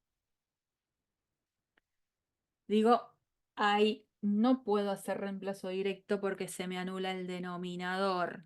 ¿Qué pasa con el numerador cuando x tiende a 2? También se anula. También se pueden ser. Entonces, calcular este límite significa aplicar la primera de las estrategias que vimos que fue la clase pasada y que la repasamos hoy al comienzo de la clase. ¿Qué tengo que hacer con estos polinomios? ¿Qué tenía que hacer? Primero Multiplicar. buscaría la raíz. Bien, entonces tengo que factorizarlos. El de abajo no hay mucho para hacer. Un polinomio de grado 1 ya así como está factorizado. Y acá arriba, el 2 es raíz. Entonces, si el 2 es raíz, uno de los X factores va a menos ser 2. x menos 2. ¿Y la otra raíz quién sería de hacer la resolvente? Menos 1. Menos 1. Entonces, si menos 1 es una raíz, el factor que participa en su factorización, ¿qué va a ser? X más 1. 1. Eso. X más 1 porque es x menos el valor de la raíz. Cuando me encuentro con esta expresión equivalente de la anterior, digo, ah, mirá, simplifico. Entonces el límite, cuando x tiende a 2, de la expresión x más 1, que es lo que termina quedando, ¿cómo se calcula? 2 más 1. Sí, 3. O sea, como que pasó la segunda barrera. El número está en el dominio, el límite cuando x tiende al numerito 2 de la función existe y vale 3, pero ¿qué pasa después? F evaluada en 2 no es límite. Eso. F evaluada en 2, según lo que dice esta asignación, es 1, que no da lo mismo que el valor del límite que tenía acá. Entonces, como que venía avanzando bien y sobre el final, ¡cha! Problema. La función no es continua en x igual a 2. Será continua en cualquier otro valor real, pero justo en 2 no. Y digo, esta función es como que intentó mejorar la situación que teníamos en el apartado A, pero bueno, no la mejoró del todo, porque sigue siendo no continua en x igual a 2. Bueno, todo eso que escribí, por supuesto, está escrito para que les quede a ustedes en el PDF. Un caso más, que ya lo vimos. Profe, ¿cómo sabían mis compañeros que la otra raíz era menos uno por solo ver la ley? Pregúntale, ¿cómo sabían? ¿Qué hicieron? O sea, dijiste de hacerla resolvente, pero ahí nomás te la dijeron, al toque. Mirá, yo te decía una cosa. Hay algunos números que no son difíciles de ver, porque por ejemplo, voy a decir, a ver, rápido, ¿habrá algún número real que yo me dé cuenta que cuando le evalúo la función polinómica de ahí arriba, el resultado de 0? Y puede ser que estén acostumbrados también a hacer ese tipo de cuentas, y voy a decir, a ver, probás con números simples, 1, menos 1, 0, 2, menos 2, a ver, menos 1, y dio. Y si no, la calculadora. ¿Cuántas calculadoras hay que te hacen las raíces en 2 segundos? En el tiempo que vos creíste que estaban haciendo alguna cuenta manual, te lo hicieron con la calculadora. Simple. Vos no te preocupes de eso. Tu calculadora, por ejemplo, ¿te saca las raíces? No, la mía no. Es muy vieja. No importa. Igual ahora que lo veo es verdad que -1 es Bueno, fácil darse cuenta. bueno, pues no te preocupes. Hay otros números que no le salen a nadie. Hay que hacer la resolvente sí o sí. De ahí era simple. Además, fíjate que la expresión que te quedaba acá, bueno, era lineal, bueno, no sé. Eh, Eso es cero preocupación. Lo que menos me interesa es que sea fácil haber visto la otra raíz. Porque si no la vi fácil, hago la resolvente y demoro un segundo más que ellos. No te preocupes. La resolvente con la parte de arriba se hacía. Sí, porque abajo es un polinomio ya de grado 1. Exactamente. Claro. Siempre la resolvente estamos pensando que estamos trabajando con el cálculo de raíces de una expresión que es cuadrática. Ujú. Bueno, y Claro. cuarto caso, esta función que es la que vimos recién, la función entero mayor, que esta función, digo, continúa con esta cuestión de hacer la gráfica de la curva sin levantar el lápiz de la hoja, no lo cumple en absoluto. Ya con la gráfica, ¿dónde me doy cuenta que la función no va a ser continua?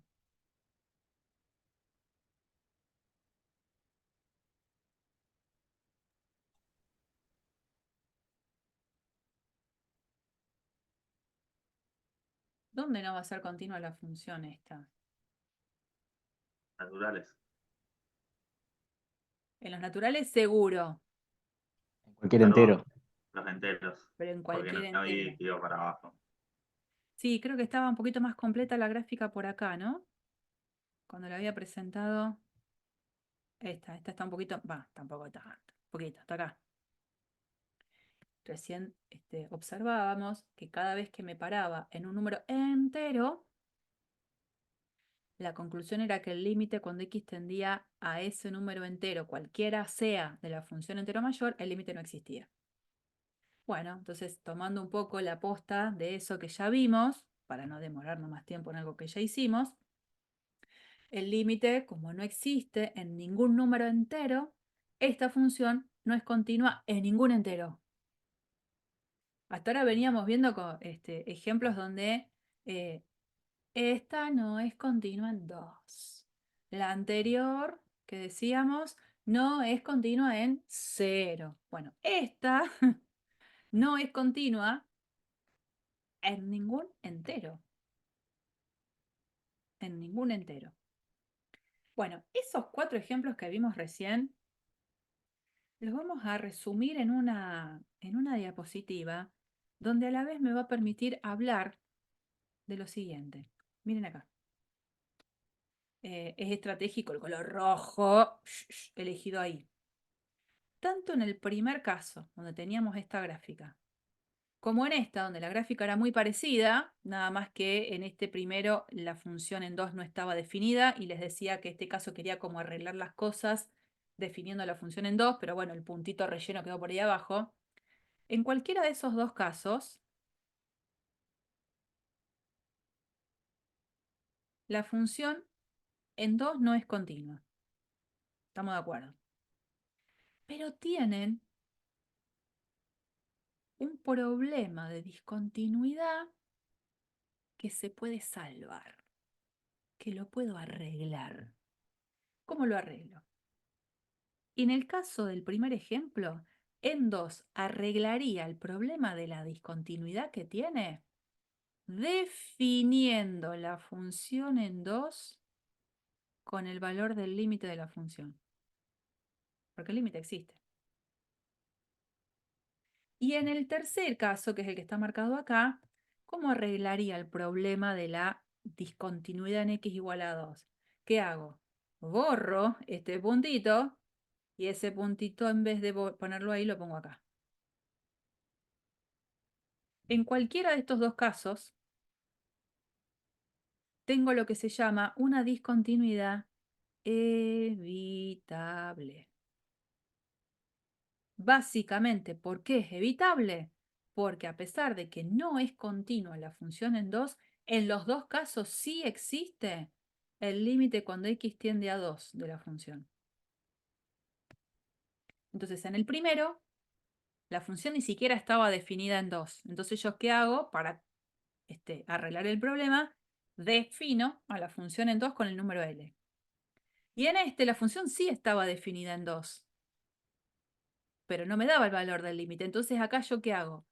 Redefino la función en 2 con el valor del límite. Entonces, en una defino la función en 2, en la otra redefino, porque estaba definida. Entonces yo la redefino. Claro, mientras no tenga un salto se puede. Bueno, pero ¿qué pasa? Exactamente. En estos casos, tengo saltos. En este caso, en x igual a 0, ¿qué tipo de salto tengo? Infinito. En estas problemáticas que surgían en los números enteros, había saltos finitos. Cuando hay un salto, la discontinuidad deja de ser evitable. Entonces, en esos casos, tengo una discontinuidad que es inevitable. Esta de salto infinito, esta de salto finito. Pero básicamente, ¿qué es lo que sucede en cualquiera de estos dos? No existe el límite cuando x tiende al numerito concreto de la función. Mientras que acá era que sí existía el límite. Lo que pasa es que en uno la función no estaba definida en el punto y en el otro, estando definida, no valía lo mismo que la función en el punto. Básicamente, estas cuestiones son las que terminan de clasificar. Si existe el límite, la discontinuidad va a ser evitable y si no, va a ser inevitable. Entonces se van a encontrar muchas veces en ejercicios de práctica que les van a pedir que se fijen si la función a lo mejor en tal punto es continua o no, y si no es continua, que la clasifiquen. Cuando pidan eso es porque les van a pedir que ustedes digan si la discontinuidad que hay es evitable o inevitable. Cualquiera sea el caso, van a tener que justificar. Bien, y no hay otra cosa, digamos. O la discontinuidad es evitable o es no evitable. Y después, si es no evitable, tendré que individualizar sobre qué tipo de problema tengo. Si es de salto infinito o si es de salto finito. Muy bien. Avanzamos un poquito. La verdad, estas manitos las veo acá porque podrían no estar. Bueno, ya quedaron. Algunas cuestiones para completar el concepto de continuidad. Una función es continua por la derecha en un número si el límite cuando x tiende a por derecha de la función coincide con la función en el punto. Y una función es continua por izquierda si el límite por izquierda existe y vale lo mismo que la función en el punto. Entonces yo vengo acá y, por ejemplo, en este caso, ¿no? Este de acá, en x igual a 2. La función no era continua, sí existía el límite. Me pregunto, en 2, ¿será que la función es continua a derecha? Entonces vengo acá, ¿qué significaba? Una función era continua a derecha si el límite por la derecha de la función coincide con f en el punto. En este primer ejemplo, ¿la función será continua a derecha? A lo mejor. Sí. No.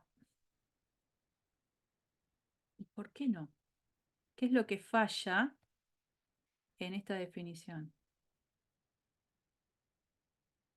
¿Qué falla en esta definición? El límite por derecha es 2, pero f en 2 no existe. Bueno, el límite por derecha no tengo ni idea cuánto va. Ah, tendría que hacer la cuenta, pero digamos, sé. ¿Dónde está? Sé Claro, ahí que. porque lo veo gráficamente, pero Sí, uy, esto se me fue todo gigante. Andá a saber qué hice.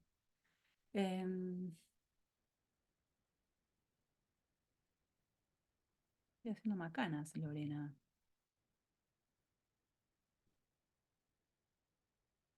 Ahí va. Lo que pasaba acá es que la función por derecha a 2 sí tiene límite cuando x tiende a 2, pero como por ahí decías vos, la función en 2 no está definida. Ya el hecho de que... Claro, sí, yo me olvidé de ver eso, si la función en 2 estaba definida. Yo te dije porque miré solamente el límite y no vi que ya Bien. estaba relleno, sí. Y tampoco va a ser continua izquierda, porque tiene el mismo problema. El límite por izquierda 2 sí existe, pero ya la función en el 2 no está definida.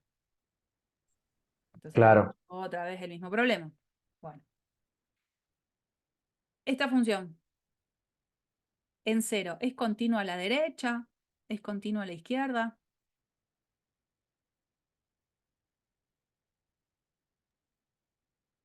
No, En- tiene tendencia infinita. no. No, porque si bien la función en 0 existe, lo que pasa es que este límite por derecha o por izquierda no existe ninguno de los dos. Seguimos. Otra vez, que fue como la mejora del primero. En 2. ¿Será continua a derecha? ¿Continua a izquierda? Porque ahora la No, función en 2 tampoco. vale. Bien. Tampoco.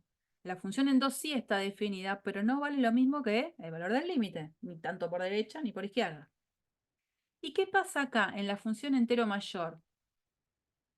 En los números que tuvimos problemas fueron en los números enteros. En esos números enteros, la función, a pesar de que no es continua, a secas no es continua. ¿Será continua a derecha? ¿Será continua a izquierda? ¿Qué me dice? A derecha sí, a izquierda no. Muy bien. Siempre que me pare en un entero, me voy a posicionar ahí en el 2, cuando me acerco a 2 por la derecha, el valor del límite sí coincide con lo que la función vale en el punto. Mientras que cuando me acerco por la izquierda, no. Existe el límite, sí, pero no vale lo mismo que la función en el punto. Así que para esa función, sí, la función es continua por derecha en todos los enteros. No es continua, a secas, en ningún entero. Pero por derecha sí. ¿Qué queremos decir cuando una función es continua en un intervalo? Intervalo que es continuo en cada punto del intervalo. Con la aclaración de que cuando el intervalo es en este caso un intervalo cerrado, y yo digo es continua en todos los puntos del intervalo, decir que es continua en A, donde yo conozco la función solamente del lado de la derecha y la función del lado de la izquierda no existe, decir que es continua en A es decir que es continua a derecha. ¿Qué pasa esto? Y cuando, bueno, insisto, el intervalo es cerrado y tengo un extremo derecho en el intervalo, donde a derecha de B la función no está definida, decir que esa función es continua en B es decir que es continua por izquierda, porque es desde el único lugar que me puedo acercar al numerito. Ahí es donde la función está definida. Son aclaraciones de definiciones, ¿no? Que vamos ampliando. Y aparece en teoremas. Vamos a demostrar uno de estos apartados. No me acuerdo cuál es el apartado que está definido en el libro. Bueno, no me acuerdo. El teorema dice lo siguiente. Hipótesis. Si f y g son continuas en x igual a y x igual a c es un número constante, entonces, y acá aparece el entonces, las siguientes funciones también van a ser continuas en x igual a la suma, la resta, la multiplicación por un número, el producto entre ellas y la división, por supuesto, en la medida en la que ese denominador en 0, perdón, ese denominador en a no valga 0. Entonces, la idea es que si tengo funciones continuas en un punto, la suma va a ser continua en el mismo punto, la resta, la multiplicación. Ese teorema sí hay que demostrarlo en cada apartado. Vamos a tomar uno de los apartados. Creo que está, en el libro creo que está demostrada la suma. No me acuerdo ahora. Vamos a demostrar el producto. Esta está en el libro, creo. Vamos a demostrar este. ¿Cómo se demuestra ese apartado?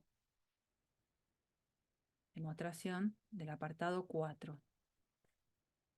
que si tengo un producto de funciones continuas, el producto es continuo. ¿Yo qué necesito probar para mostrar que f por g es continua en A? Lo que quiero mostrar en ese apartado es que el límite, cuando x tiende a A de la función f por g, f por, no es cerito de composición, f por g en x, me da lo mismo que f por g evaluado en A. Eso es lo que yo tengo que mostrar. ¿Y eso cómo lo hago? Bueno, empiezo planteando esta cuenta y paso tras paso voy a llegar rápidamente a que se da lo que necesito mostrar. Entonces, bueno, veamos. Cuando yo planteo el límite, cuando x tiende a A de f por g en x, lo primero que tengo que hacer es apelar a la definición de qué significaba hacer, y eso lo están estudiando ahora, qué significa hacer f por g en x. ¿Qué significa hacer f por g evaluado en un x?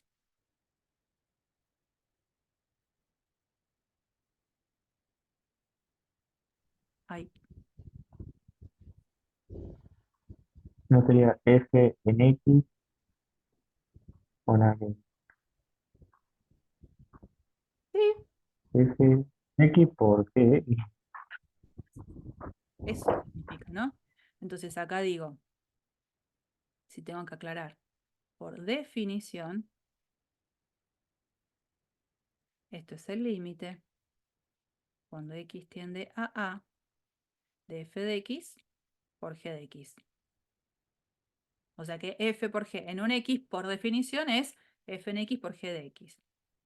Ahora, tengo límite de un producto. ¿Puedo escribir esto? Que esto es el límite cuando x tiende a A de f por límite cuando x tiende a A de g. ¿Tengo permiso a escribir esto? Que el límite de este producto es el producto de estos límites.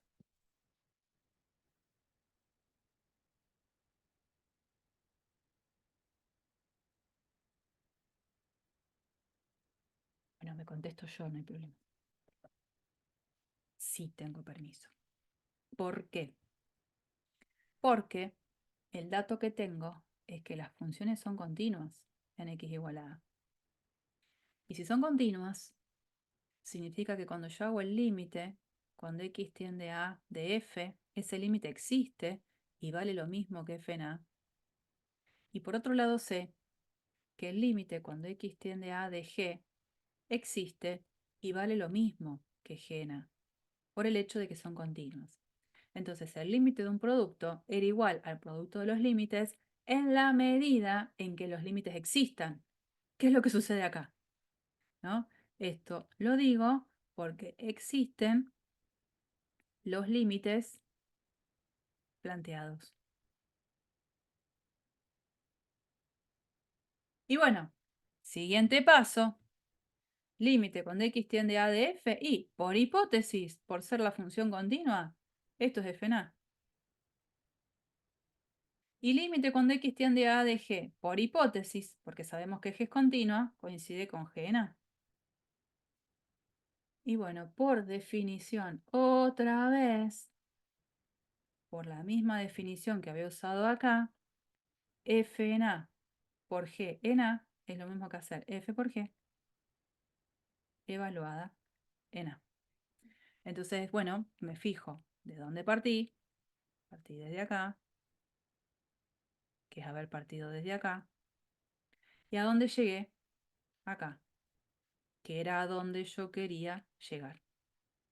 Por lo tanto, si f y g son continuas, el producto es continuo. Eso que hice en un renglón, salvo con estas observaciones que fueron ahí arriba, es tal cual lo que hay que hacer en las restantes opciones por demostrar. En esta sí es cierto que tengo que tener el cuidado de aclarar que la G en A no sea 0 porque no tendría sentido lo que hago.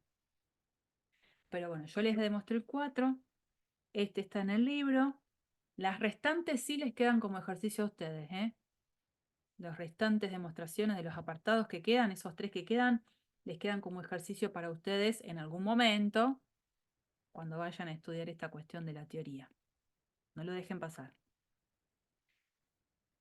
Bueno, como un poco conclusión de lo que ya veníamos haciendo, no se olviden que nosotros decíamos que cuando yo tenía que calcular el límite, cuando x tendía a a de un polinomio, fue lo primero que dimos en la primera clase de límites, dijimos que el límite lo íbamos a calcular reemplazando el valor numérico del polinomio en la tendencia de la variable. Que eso es decir que la función es continua. Entonces es fácil, ante eso que ya habíamos visto, decir que cualquier función polinómica va a ser continua en todo su dominio. Y cuando no me digan sobre qué dominio está restringido es porque el dominio es R. O sea que toda función polinómica con el dominio más amplio posible va a ser continua. Entonces, de manera general decimos una función polinómica es continua en R.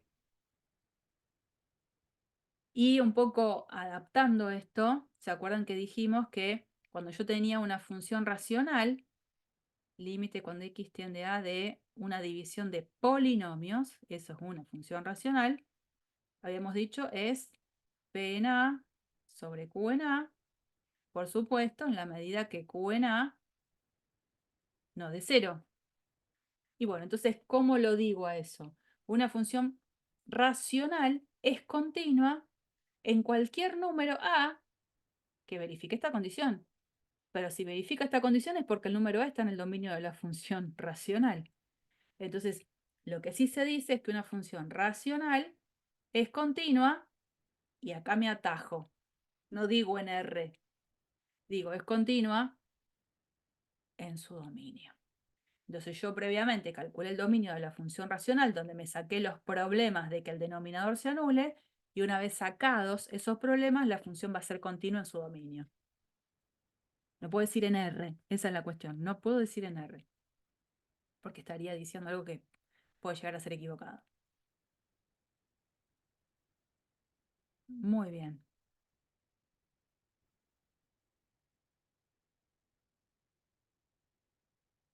Cachitín. Este es el otro PDF, por supuesto que no lo vamos ni a terminar, queda muy poquito tiempo para la clase. Es solo comentar una cosita de las funciones trigonométricas. Y en todo caso después lo empalmamos la semana que viene. ¿Se acuerdan las funciones seno y coseno? ¿No? Supongamos que... Ahí abro el GeoGebra un cachito.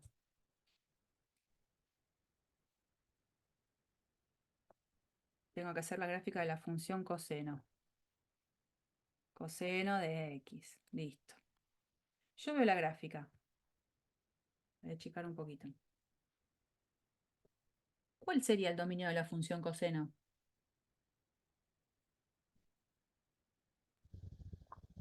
Los reales. Todos los reales. Cuando veo la gráfica hecha, ¿se correspondería con la gráfica de una función continua en todos los reales?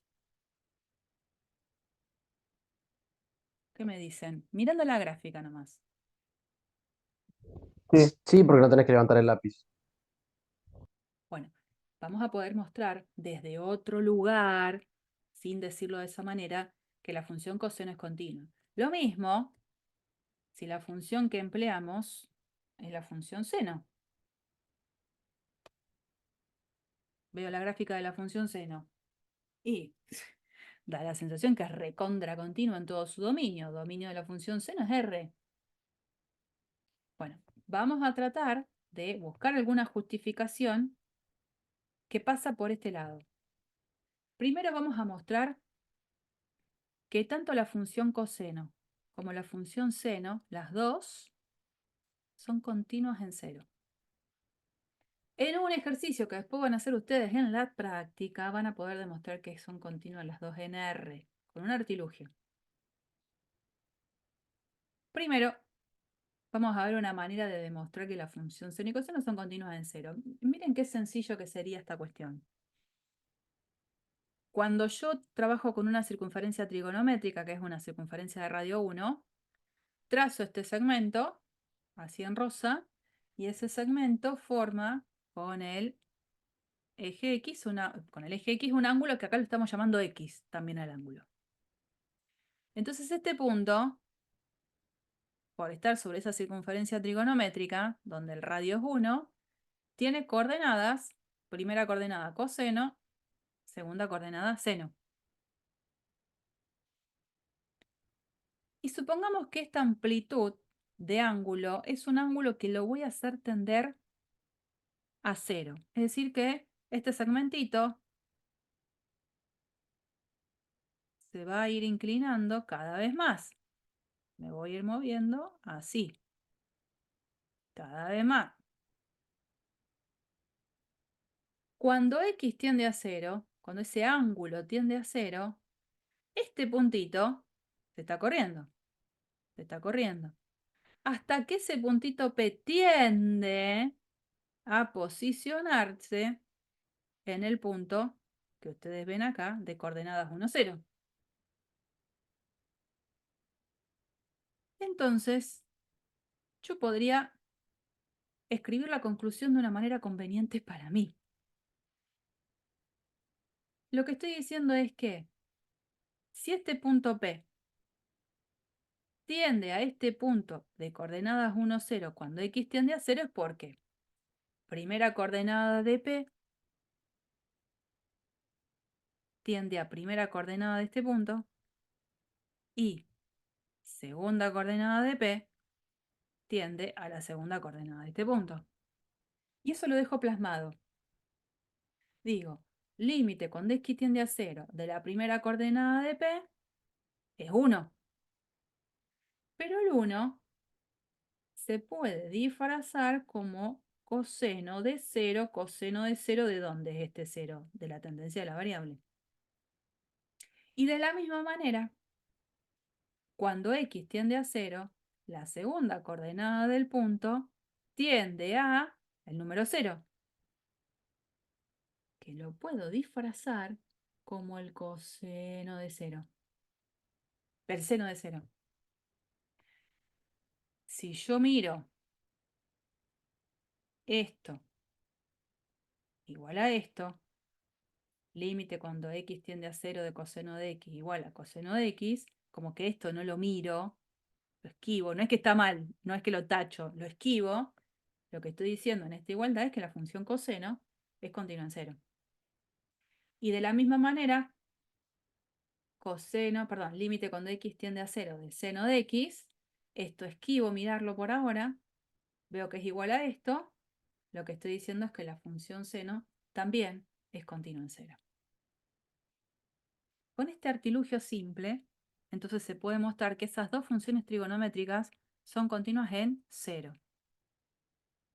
Bueno, les dejo en suspenso, porque lo van a ver después en la práctica, cuando vayan a estudiar toda esta parte, que se puede demostrar, gracias a haber visto esto, que las funciones seno y coseno, como naturalmente veíamos con el GeoGebra, las dos son continuas en R, que no van a tener problemas en cuanto a la continuidad en ningún número del conjunto de los números reales.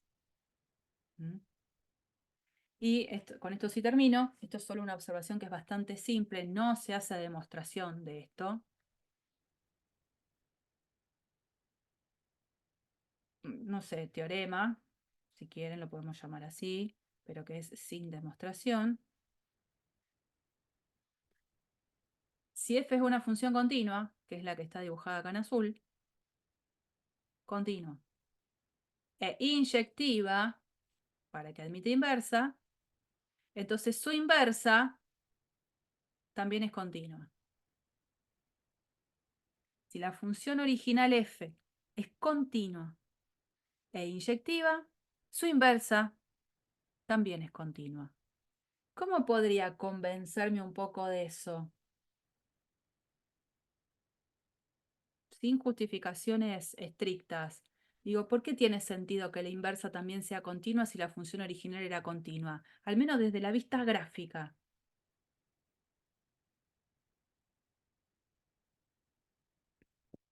¿Cómo era que obteníamos la gráfica de la inversa a partir de la gráfica de f?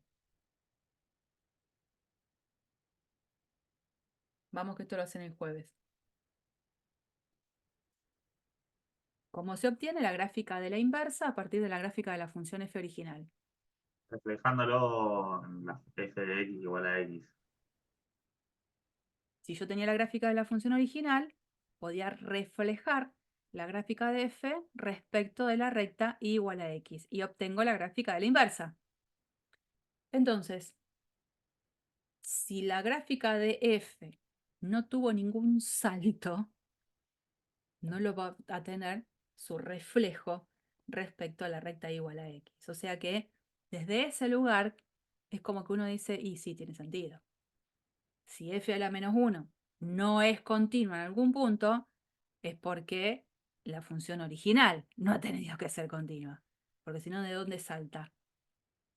Bueno, entonces, eso es, sin demostración, saber que si yo tengo una función continua, su inversa, en el caso de que exista, también va a ser continua. Profe, disculpa, ¿y por qué tiene que ser inyectiva también? Para que exista inversa.